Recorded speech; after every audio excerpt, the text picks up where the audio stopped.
El Faro del Emprendedor, episodio 21.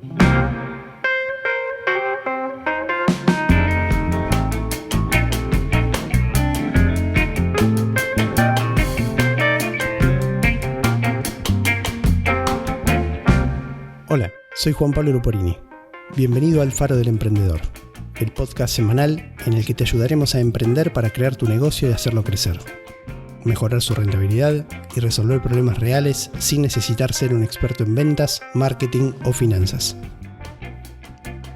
Yo soy Luis Luporini. Compartiremos contigo éxitos, fracasos, experiencias y lecciones aprendidas, tanto personales como de otros emprendedores. Antes de empezar, te cuento que podés encontrar el resumen de este episodio con sus notas y puntos importantes, juntos con información adicional y todo lo relacionado con este podcast en elfarodelemprendedor.com. Este episodio está auspiciado por Tiendaplex, la plataforma más simple y efectiva para comercializar tus productos en internet y también en el celular de tus clientes. Si querés conocer más, podés visitar tiendaplex.com.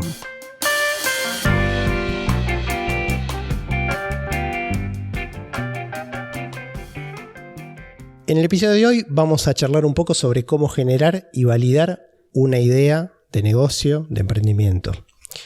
Quizás ya tengas una idea, quizás no. Si la tenés, la segunda parte del episodio quizá te va a resultar de mayor utilidad, que es la que tiene que ver con la validación. Pero de todos modos, dado que las ideas no permanecen inmutables a lo largo del tiempo y que siempre tienen pequeñas variantes y que uno tiene esta tendencia a estar todo el tiempo apuntando a buscar ideas nuevas y es un poco inquieto en ese sentido. El emprendedor creo que es naturalmente inquieto en ese sentido. Sí. Vamos a arrancar por charlar un poco de cómo generar una idea, ¿sí? Vamos a repasar algunos conceptos que tienen que ver con esto y después vamos a contar algunos ejemplos. Entonces, vamos primero con el proceso de generación de ideas, un poco ese brainstorming, como dicen los americanos, que uno tiene para arrancar. Si querés, Luis, larga vos. Sí, y vamos charlando. Es muy interesante el cómo funciona este proceso mental, porque quizás uno naturalmente tiene como una tendencia hacia pensar, por lo menos a mí me pasaba eso. Después, cuando fui leyendo con los años y el tiempo aprendiendo, me di cuenta de que definitivamente estaba equivocado.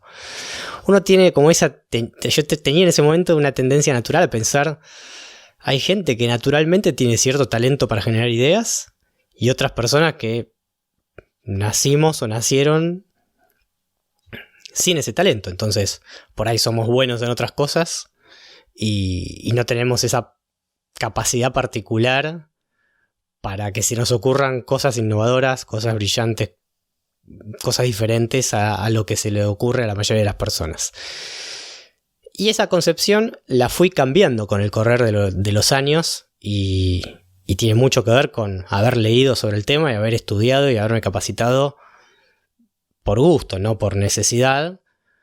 Y tiene mucho que ver con ese tema del emprendimiento y los negocios, más allá de que, por supuesto, lo podés aplicar a un montón de aspectos de la vida, no tiene que ver exclusivamente con los negocios y con el emprendimiento, pero en particular, ese mismo proceso aplicado a la generación de ideas para lo que es emprendimiento, la verdad que es un excelente match.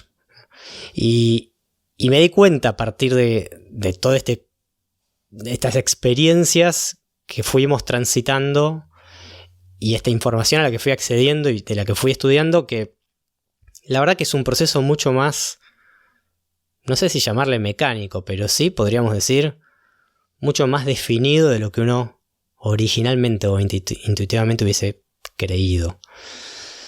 Cuando empezás también tiene mucho que ver, me parece, con setear una serie de condiciones que te van mejorando las chances de que quizás se tiene que ocurrir un pequeño chispazo que no tenga que ser un chispazo monumental, ¿no? O sea, que tengan que ser ocurrencias, pero que también son mucho más simples de generar, de producirse, cuando vos transitas esa metodología y te moves en ciertos contextos o pones las condiciones para que eso ocurra, ¿no? Pero bueno, te interrumpí, dale, seguí con lo que está muy bien lo que estás diciendo. Este concepto del chispazo que comentabas recién, quizás en un ámbito más académico, ahora vamos a ir a eso, se conoce como insight, en lo que es el estudio de la neurociencia, el famoso momento eureka, ¿no? Es esa situación que vos estás por ahí ni siquiera pensando en algo en concreto y por lo que no sabes por qué motivo se te ocurrió algo. Y eso que se te ocurrió tiene que ver con la solución a un problema que venías teniendo o el dispararte la idea de cómo atacar o cómo encarar cierta cuestión en tu vida que ni siquiera en ese momento estabas pensando. Era un problema que te aquejaba quizás o algo que tenías que resolver, pero ni siquiera estabas pensando en eso. Entonces se produce como ese momento eureka, ese insight. Y uno por ahí se pregunta, genial esto que se me acaba de ocurrir, pero la verdad es que si tenés que buscar una explicación de por qué no la encontrás, de por qué se te ocurrió eso. Bueno, esto es un campo de estudio que en los últimos años tuvo muchísimos resultados derivados del estudio empírico, lo que es en particular la neurociencia, el estudio de...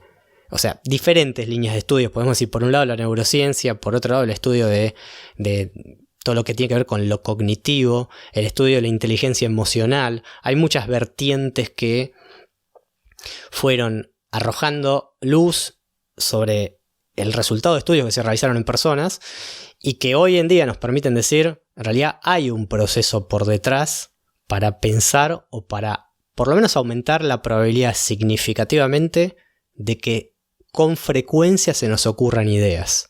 Ideas para lo que uno quiera, ¿sí? Puede ser para emprender, puede ser para generar negocios, puede ser para cualquier otra cosa que no tenga que ver con los negocios. Tiene que ver con la capacidad creativa. Es decir, cuáles son las herramientas que necesitamos utilizar para que nuestra mente logre producir ideas sobre cierta temática que nos interesa. Bien. Entonces, ahí... Sí, dale. No.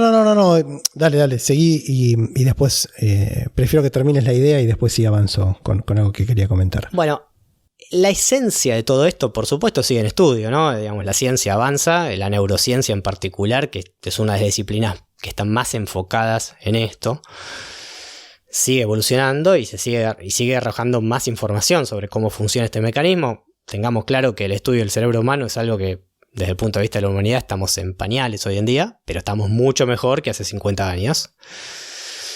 La verdad es que uno de los fundamentos de toda esta cuestión es disponer condiciones o un estado, si querés, mental, en el cual favorezcas o le des el contexto a tu mente como para que no en el plazo inmediato, no inmediatamente, no en los próximos segundos o minutos se te ocurra una nueva idea, sino que con el paso por el hecho de transicionar en ese estado por varias horas, días o semanas, de pie para que aparezcan estas situaciones de, por un lado, estos momentos o estos insights, estos momentos eurekas, o por otro lado no, por otro lado estás pensando conscientemente en algo y realmente se te ocurre algo que te parece interesante o viable como una nueva idea, por ejemplo, para tu emprendimiento.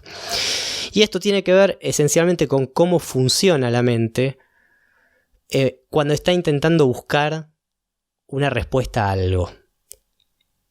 Y en concreto tiene que ver con cuando vos empezás a pensar en algo, lo que haces es, en definitiva, hacer un proceso de revisión de todas las experiencias que vos has vivido previamente y empezar a tratar de establecer asociaciones entre aquello que vos estás intentando encontrar y todo eso con lo cual en algún momento te encontraste en tu vida. Esas asociaciones, ya desde el punto de vista de lo que dice la neurociencia, favorecen nuevas conexiones neuronales. No me voy a meter en esto porque no soy un experto, ni mucho menos, pero me parece interesante el tema como para dejar las bases de esta, si querés, funcionamiento más mecánico del cerebro. Favorecen las asociaciones para establecer conexiones nuevas entre las neuronas, formando redes de neuronas, redes de conexiones entre estas neuronas. Y la generación de estas nuevas conexiones son las que en definitiva permiten llegar a esas ideas o esas revelaciones eventualmente, en donde en algún momento decimos, mirá, esto es interesante, o esto puede resolver lo que yo estaba tratando de resolver, o puede ser una buena idea para tal otra cosa. En definitiva, toda esta generación de cosas que que a vos te parece que nunca lo pensaste, tiene que ver con asociar conceptos que vos ya conocés. Por eso es tan importante, si uno estudia a la gente que es muy creativa, va a encontrar que en general esa gente tiene conocimiento en más de una disciplina. Y no estamos hablando de ser creativo para una obra de arte, estamos hablando de ser creativo en términos más generales, ¿sí? La gente que se le ocurren cosas, que piensa y que tiene ideas y demás, tiene que ver con que tener experiencia de vida y conocimiento, lo que podríamos decir conocimiento horizontal, es decir, en varias disciplinas, no solamente en una. No es particularmente y necesariamente un especialista profesional en una disciplina específica y dedicó toda su vida al estudio de esa disciplina y es un excelente especialista, sino que son personas por ahí más dedicadas a el conocimiento multidisciplinario. Ibas a decir algo ahí, sí, no sé. Interesante. Sí, no, a ver, para ir un poco en la idea que teníamos del episodio, avanzando hacia lo que son las consecuencias más cotidianas de esto que estás contando, yo me anoté un poco la idea de que a veces algo que uno percibe como un acto exclusivamente de creatividad o como ese momento eureka que vos decías, cuando lo empezás a descomponer, y para esto es inevitable, para poder descomponerlo tenés que entender un poco del tema del que estás hablando, porque si no te cuesta descomponerlo, vas a ver que quizás existe ese chispazo, pero hay un montón de otras cosas que no son como parecen ser de fuera, pura creatividad, puro chispazo, ¿sí? Tienen un montón de cuestiones metodológicas. Me anoté algunos casos. Viste que todos tenemos, si no, por ahí a vos mismo te pasa, pero digamos, todos tenemos un amigo, un conocido, un familiar, que cuando tenés que arreglar algo en tu casa, le preguntás e instantáneamente se le ocurre qué es lo que tenés que hacer y te propone una solución o te propone 2 o 3 soluciones. Bueno, no es que instantáneamente tuvo un momento de brillantez simplemente porque le hiciste la pregunta, es porque seguramente pasó por situaciones similares en el pasado y eso hizo que lo juntara con el problema que vos le estabas relatando y te pudiera proponer una salida que, claro, tiene su componente creativo en mayor o menor medida, pero eso existe.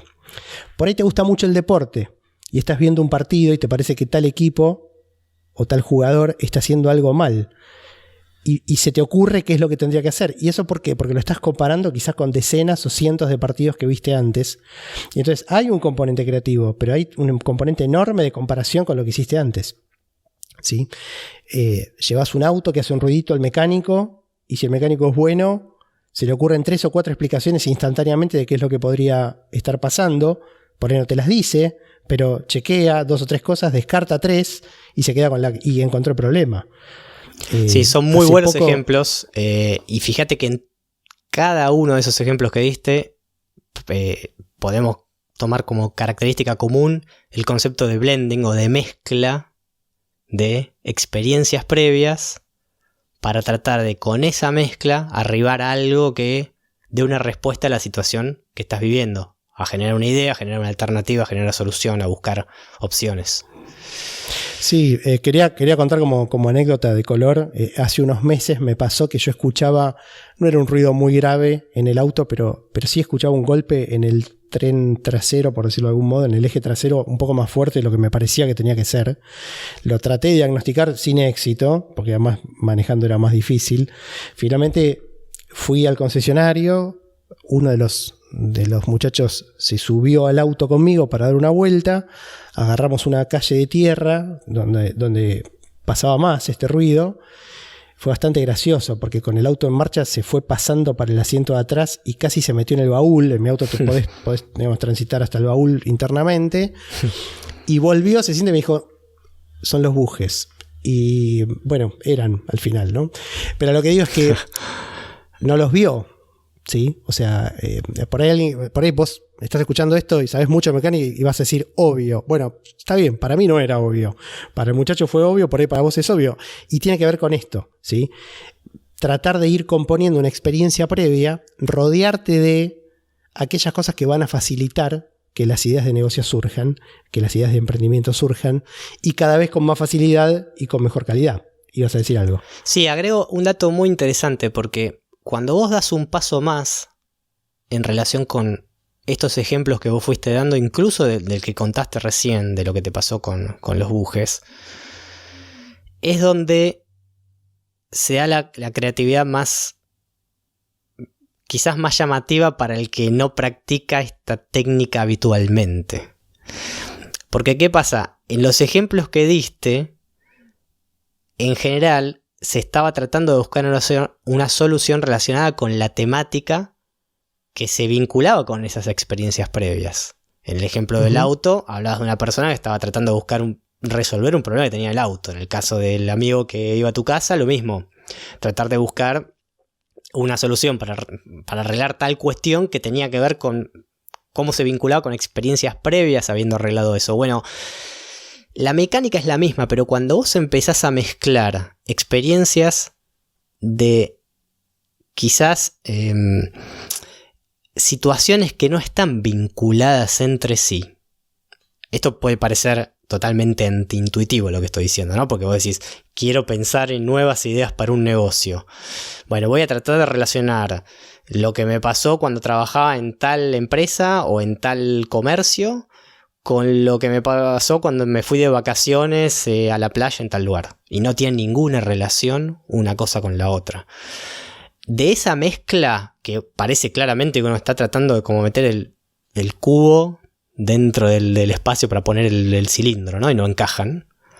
De esa mezcla y ese ejercicio constante es donde realmente se producen las ideas más diversas, en muchos casos totalmente utópicas, pero en muchos casos totalmente creativas e innovadoras.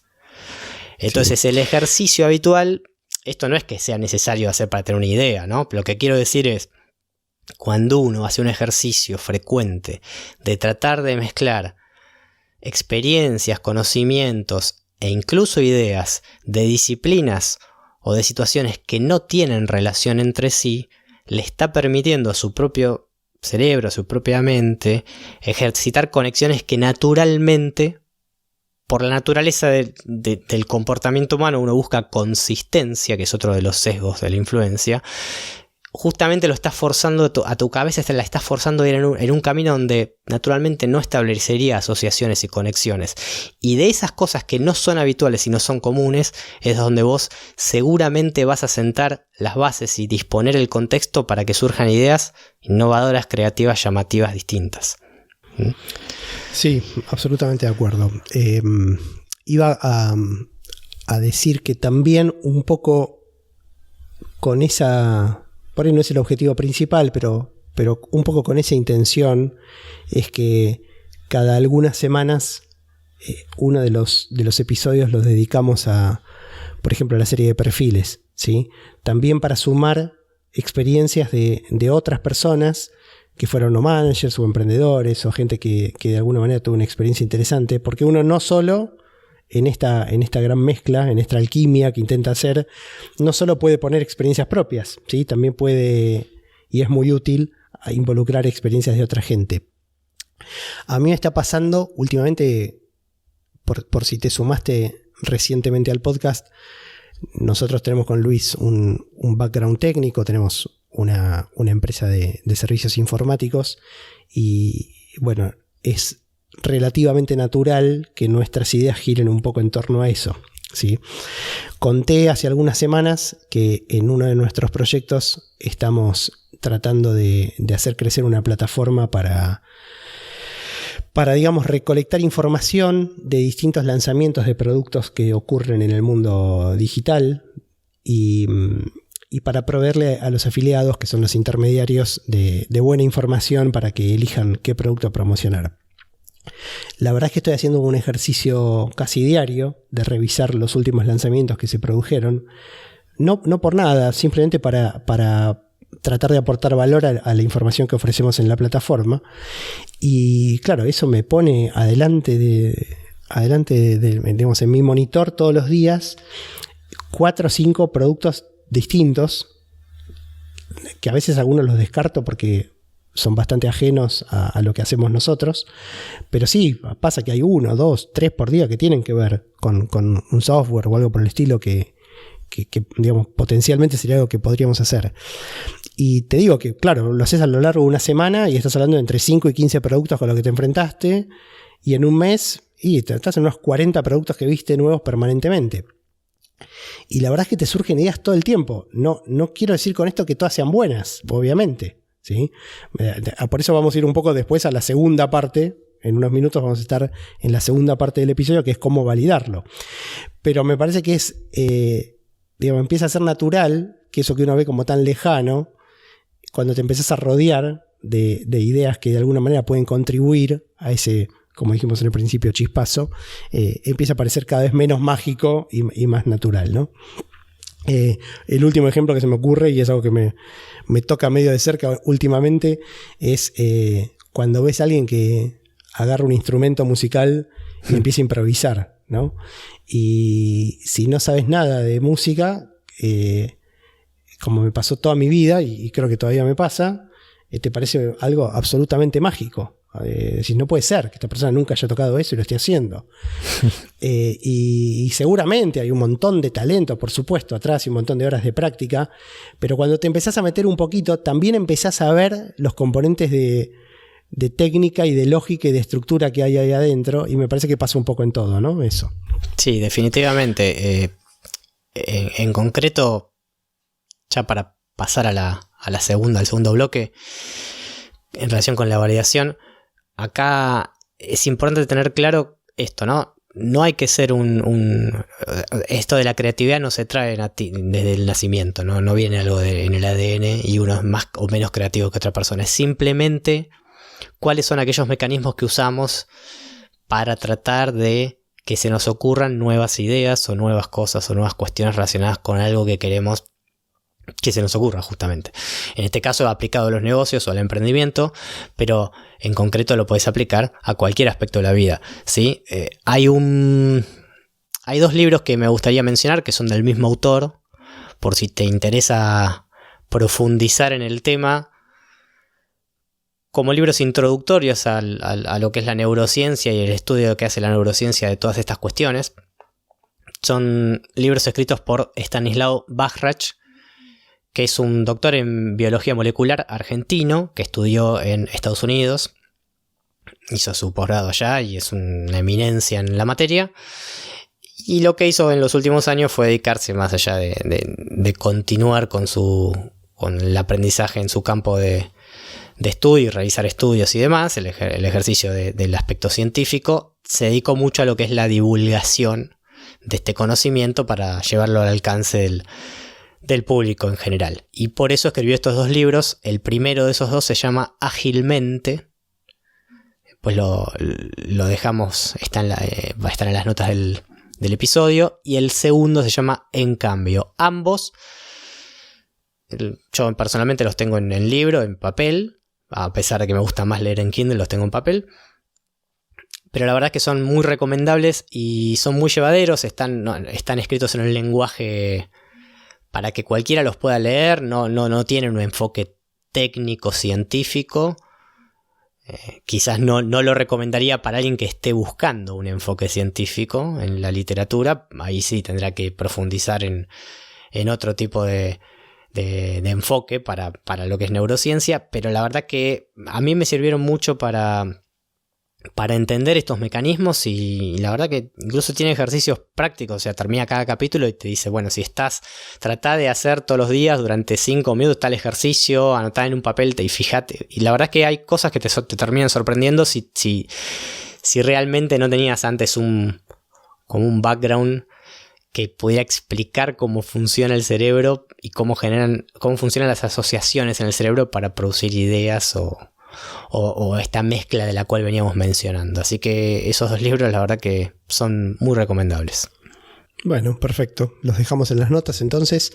Y bueno, vamos con el bloque 2 de este episodio, que es, bueno, ya tuviste la idea, quizás la tenías de antes.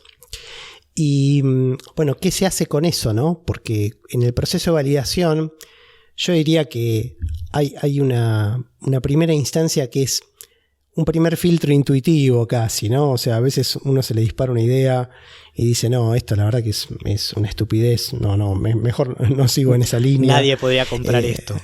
Nadie podría comprar esto, no sé, se nos ocurren ideas que descartamos casi automáticamente y está bien tener esos filtros porque de alguna manera esas evaluaciones también las hacemos porque por más que no pensemos punto por punto en por qué lo estamos descartando, tenemos seguramente una serie de criterios que hasta los podríamos escribir atrás de por qué descartamos una idea. Hablando, perdón que te interrumpa, hablando de eso de escribir, que no lo mencioné antes, este proceso de generación de ideas no se da instantáneamente, no es que uno se pone a pensar en una idea y a los 3 minutos se le ocurrió algo.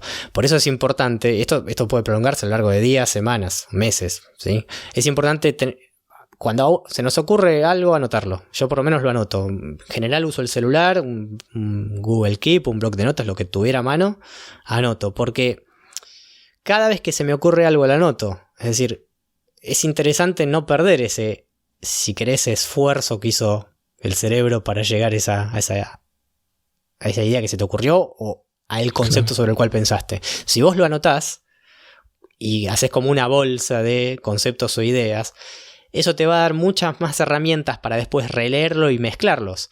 Y le va a ser nuevo alimento para que el cerebro pueda generar más asociaciones. Entonces es muy importante este concepto de anotar lo que se te ocurrió en el momento en donde estés. Ideal, si tenés una libretita, a mí me gusta más usar los dispositivos, pero puede ser un cuaderno, puede ser una libreta, lo que sea. Se te ocurrió algo, lo anotás. Me ha pasado de despertarme a las 3 de la mañana, pensar en algo.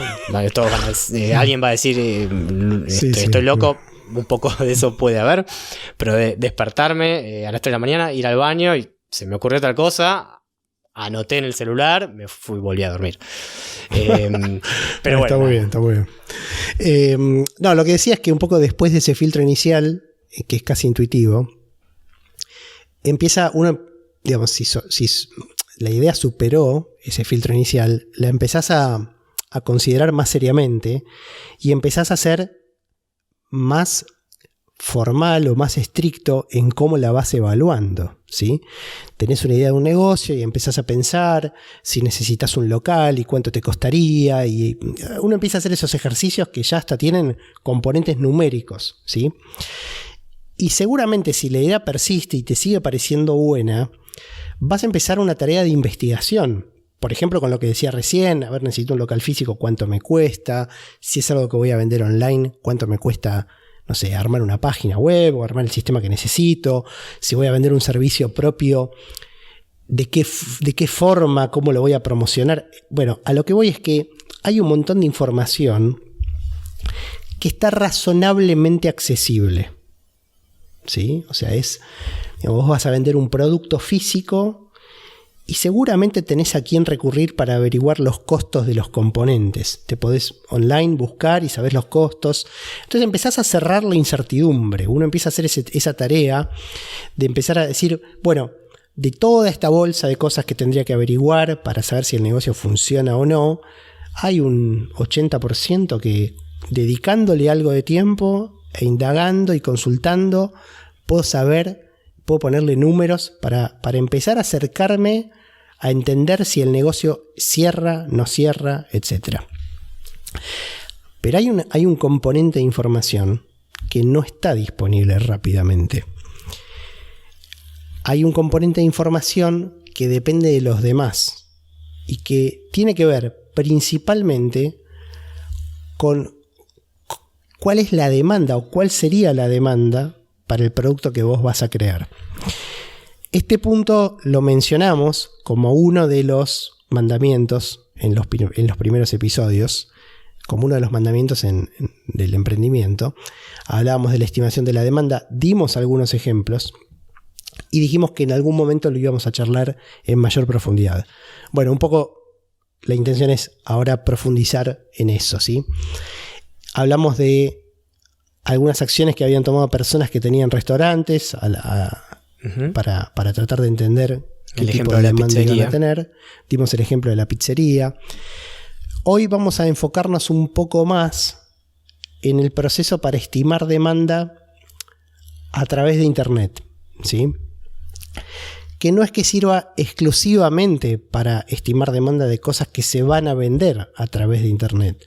También, porque vos tenés que ir a un lugar físico, a un restaurante físico, no va a haber ninguna transacción por Internet, pero por ahí buscás dónde está el restaurante o qué restaurantes hay en tu área. Entonces, a veces el comportamiento de la gente online también sirve para estimar demanda de productos y de servicios que no ocurren online, ¿sí? Pero bueno, sin tratar de entrar en un exceso de particularizar cada caso, vamos a contarte una idea que la primera vez que yo la escuché me sonó rarísima, ya fue hace unos años, y hoy me parece absolutamente lógica, y como que no se me ocurriría no hacerlo. Por ahí te cruzaste con algo de esto muchas veces, y por él haces todo el tiempo, pero bueno, lo vamos a comentar porque me parece que así como nos pasó a nosotros, que no lo sabíamos, le puede pasar a alguien que está pensando en emprender o en lanzar un producto o servicio nuevo y le puede venir muy bien, ¿sí? Acá de nuevo aparece el concepto de lo anti-intuitivo, ¿no? Que antes aparecía en lo que es el aspecto de, ser creativo para generar ideas. Acá de nuevo te chocas con otro ejemplo de que por lo menos cuando nosotros no sabíamos nada de esto, digamos, totalmente antiintuitivo. La idea de poder pensar en encontrar un modo de validar, verificar, testear, probar una idea antes de hacer todo lo demás para llevar a desarrollar ese producto, solución o servicio y luego recién verificar si hay demanda, ¿no? Sí, un poco la idea es esa, es decir, para lanzar vamos a tomar el caso de un producto, pero entendamos que siempre cuando hablamos de producto podemos estar hablando de un servicio profesional o cualquier cosa que se te ocurra. Conceptualmente es amplia, digamos, el abanico de opciones es muy amplio. Vamos a hablar, para no tener que hacer siempre la referencia a todas las opciones posibles, vamos a hablar de un producto. Cuando vos tenés que vender un producto, la cantidad de pasos que tenés que transitar para contar con ese producto en condición de ser vendido es normalmente grande, y la inversión que tenés que hacer para estar en esa situación suele ser alta, ¿sí? Entendiendo inversión como tiempo, dinero, ambas cosas, una de las dos, pero recursos, ¿sí? Puede ser que vos estés pensando, no, si voy a crear mi propio set de ropa confeccionada por... La confecciono yo y la vendo de manera artesanal hasta que la pueda producir, si realmente funciona el negocio. Bueno, definitivamente hay una inversión de tiempo ahí, ¿sí? Claro, por ahí no es dinero, es tiempo, es una mezcla de las dos cosas. Normalmente es una mezcla de las dos cosas, ¿sí? A lo que apuntamos es que normalmente esa inversión es demasiado riesgo pensar en hacer completa la inversión antes de saber si hay demanda para tu producto o no, ¿sí? Cuando uno lo piensa de un modo de un negocio tradicional, supongamos un negocio de venta física de los productos, ¿sí? Uno tiene que perder tiempo para buscar el local, tiene que, digamos, pintarlo, prepararlo. Una vez que lo alquiló, tiene que poner un depósito, tiene que comprar, no sé, dependiendo del rubro, las estanterías, las heladeras, lo que sea, las máquinas registradoras, tiene que contratar el personal, para lo cual lo tiene que buscar, ¿sí? Para ahí lo atendés vos y esta etapa la salteás, digamos, pero digo, conceptualmente es una inversión de tiempo y dinero muy grande, después de la cual llega un día que uno abre la puerta y espera que la gente entre. Y si la gente no entra, vos hiciste una inversión enorme y ahí te empieza a agarrar una desesperación lógica y empezás a buscar cómo promocionarlo y bueno, la situación puede salir bien, puede salir mal, puede salir, bueno, en el medio, bueno, pero es bastante desesperante, ¿no? Vemos que abren y cierran justamente por esto. Locales muy bien puestos, muy bien, pero en definitiva, sí. Digo, mientras el negocio era una idea, que no funcionara no era grave. Porque se te va a ocurrir otra idea y no te costó tanto. Pero cuando vos pusiste un montón de tiempo y de dinero en esa idea para transformarla en un negocio, que después no funcione, es gravísimo. Muy grave. Para vos, porque perdiste mucho de tu tiempo, o sea, perdiste más allá de la ilusión, los sueños, etcétera, digamos, ¿no? Pero digo, eso es algo que es muy costoso. Entonces, ¿no sería fantástico contar con un modo de saber si la gente va a entrar antes de armar el negocio? O por lo menos de reducir la incertidumbre, porque nadie te va a firmar una garantía escrita. Bueno, tomando con pinzas lo que voy a decir, y muy particularmente para los negocios online, ese mecanismo existe, ¿sí? Uh-huh. Y esto es algo que es fabuloso y habilita la generación de un montón de negocios a menor riesgo, que de otro modo hace un tiempo no se hubiera podido pensar en algo así, ¿sí? Entonces, sin ponernos muy formales, me gustaría relatar un poco cómo sería el proceso desde el punto de vista conceptual y después repasamos los puntos que lo componen, ¿sí? Ya tocaremos en mayor detalle cada uno de estos puntos. Estamos pensando también en algún contenido para la gente que le interesa en mayor profundidad, pero por lo menos para repasar en qué consistiría, volvamos al ejemplo que decíamos de que estamos tratando de vender un producto y vamos a hacer de cuenta que estamos tratando de vender ese producto por internet, ¿sí? Que nos parece que el producto puede andar bien, entendemos lo suficiente del producto como para poder venderlo, tenemos un proveedor de las cosas que necesitamos para poder ofrecer ese producto, sabemos cómo entregarlo, ¿sí? Y tenemos un mecanismo para cobrarle a nuestros clientes. Es decir, tenemos prácticamente todo, ¿sí? Todas las piezas del rompecabezas están a disposición. El tema es exacto, lo más importante, la demanda. Eso sería el equivalente de tener el negocio listo para abrir la puerta, ¿sí? El tema es que vos, para un negocio online, tener los proveedores significó averiguar quiénes son. Por ahí no significó ya haber comprado.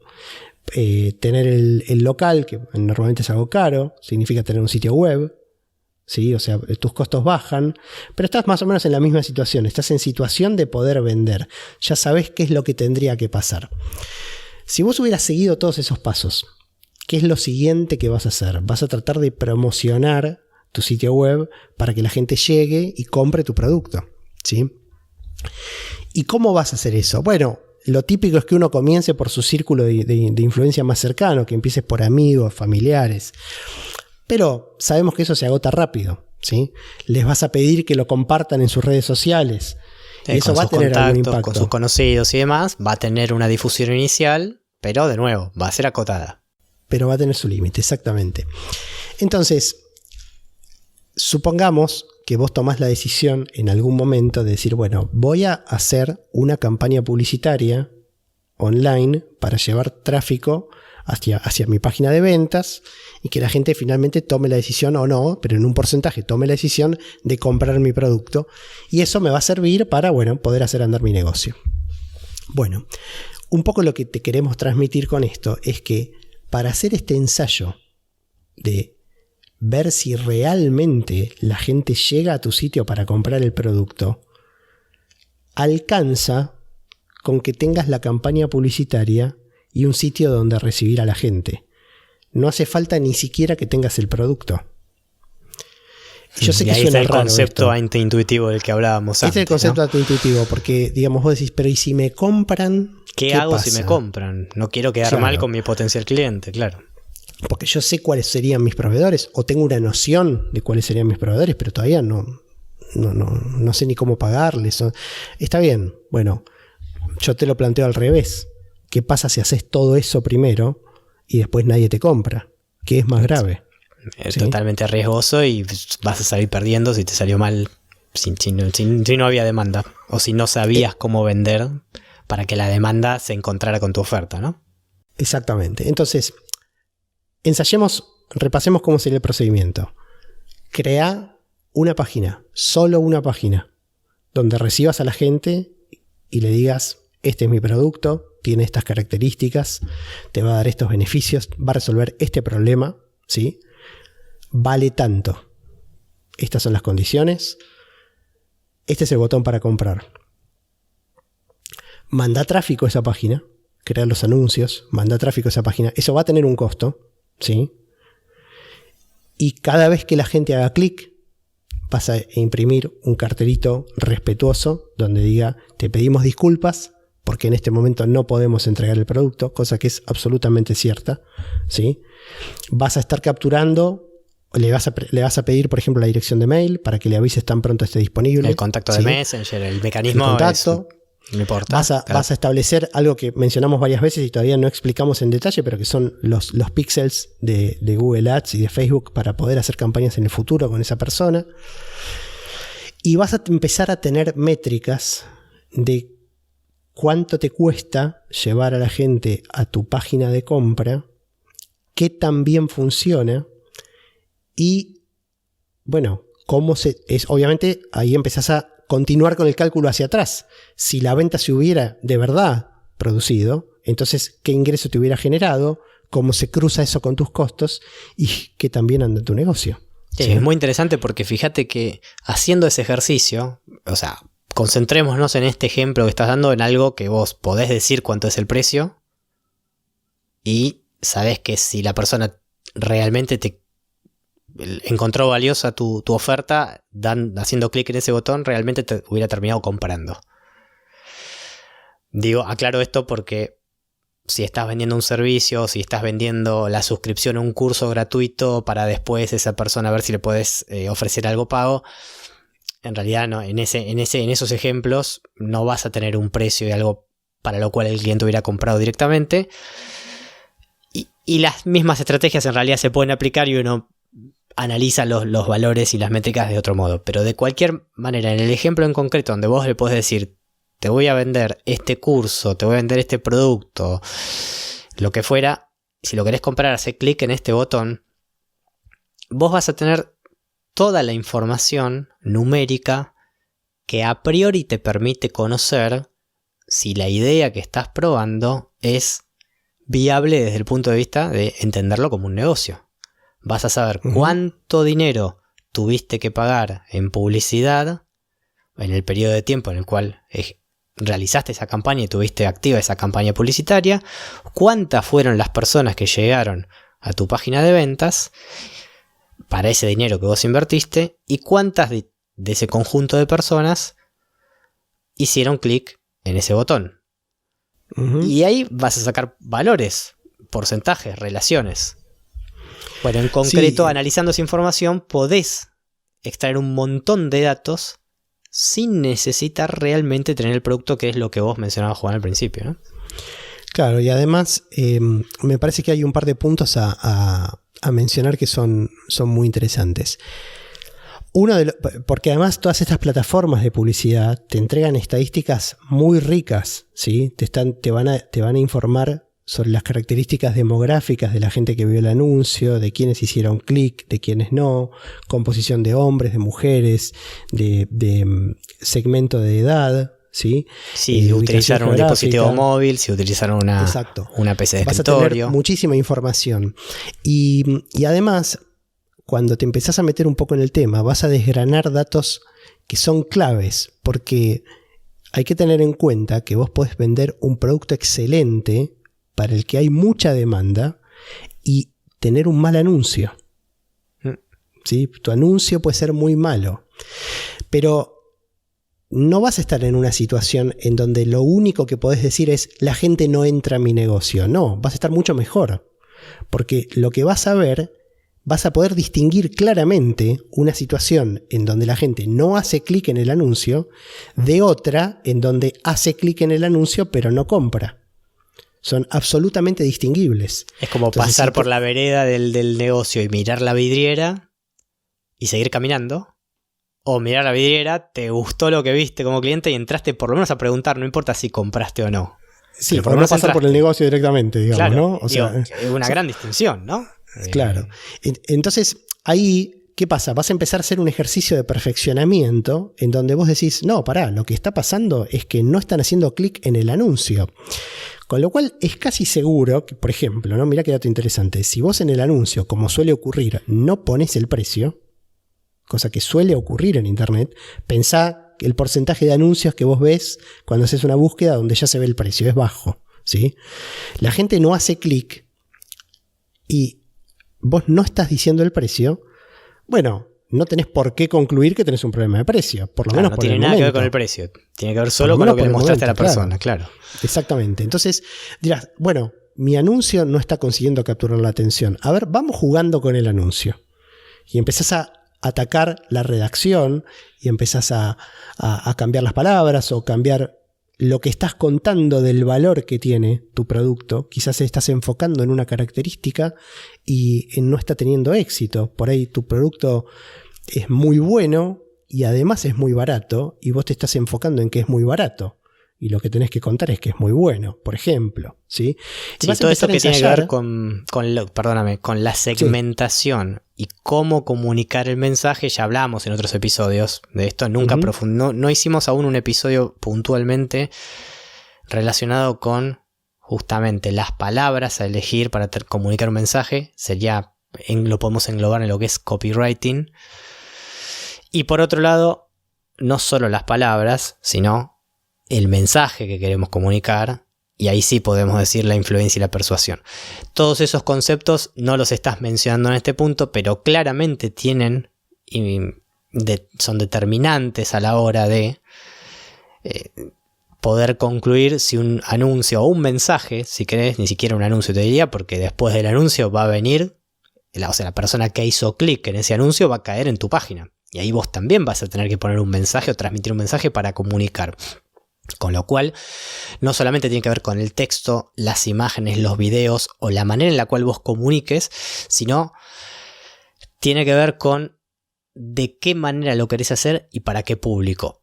Sobre eso profundizaremos, no es el foco del episodio de hoy, profundizaremos en otros episodios más adelante. Sí. Pero definitivamente por lo menos te podés dar cuenta si estás fallando por el producto o si estás fallando porque ni siquiera abrieron la puerta de tu negocio digital y entraron, ¿no? Claro. Y si llegás a un punto en donde por esta prueba y error que mencionábamos, la gente empieza a hacer clic en ese anuncio o en algunos de los anuncios con los que fuiste ensayando, te vas a empezar a encontrar con el segundo paso. Ya el visitante está en tu sitio y va a tomar la acción, por ejemplo, de comprar, ¿sí? en un cierto porcentaje. Por ahí ninguno de entrada, ¿sí? O por ahí un porcentaje muy bajo, o por ahí te va muy bien de entrada. Pero ya no vas a estar con el problema de los clics. Y entonces a partir de ahí, lo que podés hacer es empezar a experimentar con diferentes versiones de tu página a la cual llegan. Todas estas plataformas, Google, Facebook, te dan esta alternativa de tener diferentes versiones, ¿sí? Podés montar diferentes versiones de página de aterrizaje, como ya comentamos en algún momento de qué se trata. Y entonces vas a empezar a poder separar. Bueno, ya no tenés el problema de que no hagan clic. Ahora ves que en esta página están llegando y tomando acciones en mayor porcentaje que en otras. Y mientras tanto, mientras esto pasa, como alguna de la gente, digamos, sí hace clic en la acción de comprar y se encuentra con tu mensaje de disculpas, algunos de ellos te van a dejar tu correo, vas a tener forma de contactarlos y vas a ir construyendo tu audiencia de gente interesada realmente en el producto. Y además, muy importante, en la página a la que llegan ya van a ver el precio de tu producto, ¿sí? Y esto te va a dar la posibilidad de que ensayes políticas de precio. Una vez que tengas una página en donde la gente hace clic en un porcentaje razonable, vas a poder hacer un versionado de esa página con diferentes niveles de precio. Seguramente vas a tener algunas restricciones. No vas a bajar por debajo de determinada línea y por un tema de experiencia y de conocimiento del mercado no vas a subir por arriba de cierta otra. Pero en el medio tenés opciones y vas a poder jugar con esas opciones. Y lo que vas a notar es que el porcentaje de conversiones de gente que toma la acción varía a un nivel, entre un nivel de precio y otro. Y entonces hay vas algo a poder importante estimar, perdóname que te interrumpa un segundo, puntualmente con el tema del precio. Uno quizás intuitivamente tiene la sensación de que decir, bueno, si es más económico lo que estoy ofreciendo, si el mismo producto lo ofrezco en un precio menor, voy a tener más gente que me compre. Definitivamente eso no es así. Otro concepto antiintuitivo. La determinación del precio no va a determinar cuánta gente te compre. Con lo cual, el precio en sí mismo del producto expresa muchas cosas. Es muy importante que no pienses, que no te quede la idea de que si no estás vendiendo algo, no lo estás vendiendo porque no es lo suficientemente barato. De hecho, en muchos casos puede producirse que si pensás en bajar los precios, vendas menos. Con lo cual es muy importante esto que estás diciendo vos de la política de precios y empezar a probar, ¿no? Claro, porque ¿qué pasa? Vos no vas a hacer la prueba y vas a detenerla cuando tengas un clic. No es la idea, ¿sí? La idea es que tengas una muestra estadística más o menos significativa. No quiero poner un número porque variará según el tipo de producto, ¿sí? Pero cuando pruebes distintas escalas de precio, lo que vas a poder de alguna manera determinar es a cierta cantidad de dinero invertido en publicidad, cuántos clics, que en realidad serían los equivalentes de la compra, ¿no? Más allá que le vas a poner el cartelito de disculpas, digamos que son compras, para entre comillas, reemplazarían a la compra real, ocurren a qué precio. Y si vos multiplicas la cantidad de compras, de nuevo, entre comillas, por el precio, en cada uno de los niveles de precio, vas a encontrar cuál es el nivel de precio óptimo. Por lo menos con el tipo de público al que vos estás contactando, ¿sí? Es decir, un precio al que se maximiza tu ingreso, ¿sí? Y este elemento te va a dar la última pieza de información para mí que es clave y que queríamos mencionar, que es que en definitiva, según el dinero que vos hayas invertido o que necesites para llevar a la gente y que tome la acción de comprar, vas a poder establecer qué costo de adquisición tenés para conseguir un cliente determinado. Y eso también lo tenés que cruzar con el tema del precio, ¿sí? Porque si vos estás vendiendo muy bien a $20, pero te lleva 25 conseguir a cada cliente, bueno, tenés un problema, ¿sí? Es mejor no embarcarse. Claro, exactamente. Y en cambio, en caso contrario, si tu costo de adquisición es menor y en lo posible significativamente menor que tu valor de venta, tendrás que cruzar eso con el resto de tus costos y evaluar qué alternativas tenés si lo necesitas para ajustar los costos según el valor de venta al que funciona tu producto o tu servicio. Porque recordemos, y ya haremos algún capítulo en profundidad sobre este tema, no quiero entrar en una polémica grande, digamos, pero como dicen nuestros amigos los austríacos, y de nuevo de forma antiintuitiva, el precio es lo que determina el costo y no al revés. ¿Sí? Entonces, si vos a tal precio vendés, vos sabés con qué costos te podés mover. Y si no podés proveer el producto o servicio por un costo menor a tu precio de venta, y entonces tu idea no habrá sobrepasado esta evaluación y podrás seguir con la siguiente. Pero en el medio te ahorraste de construir toda una infraestructura para poder comercializar tu producto o tu servicio, y solamente invertiste un monto menor en la parte de publicidad.